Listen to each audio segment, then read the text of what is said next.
আবৃত্তি করছি কবিতার নাম লিটুচর। লিখেছেন কাজী নজরুল ইসলাম। বাবুদের তাল পুকুরে, হাবুদের ডাল কুকুরে, সে কি বাস করলে তারা, বলি থাম একটু দাঁড়া।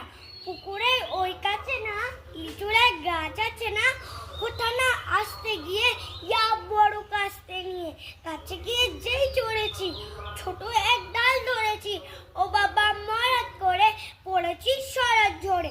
পড়বি পর মালির ঘাড়ে, সে ছিল গাছের আড়েই, বেটা ভাই বড় রসার, ধুমাধুম গোটা দুধ চার, দিলে খুব কিল ঘুষি, একদম জোরসে ঠুসি। আমিও বাগিয়ে থাপড়, দেহাওয়া জাগিয়ে কাপড়, লাফিয়ে ডিঙ্গন দেয়াল, দেখিয়া বিক্রেশিয়াল।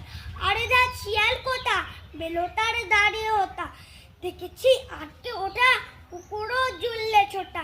আমি কই কম্ম কাবার, কুকুরেই করবে সাবার। বাবা গো মা গো বলে ঢুকে গিয়ে বস্তের ঘরে, যেন প্রাণ আসলো ধরে। যাবো ফের কান মলি ভাই, চুরিতে আর যদি চায়, তবে মোর নামে ইচ্ছা, কুকুরের চামড়া খিচা। সে কি ভাই যায় রে বলা, মালির ওই পিকনিক গোলা, কি বলি ফের হত্যা।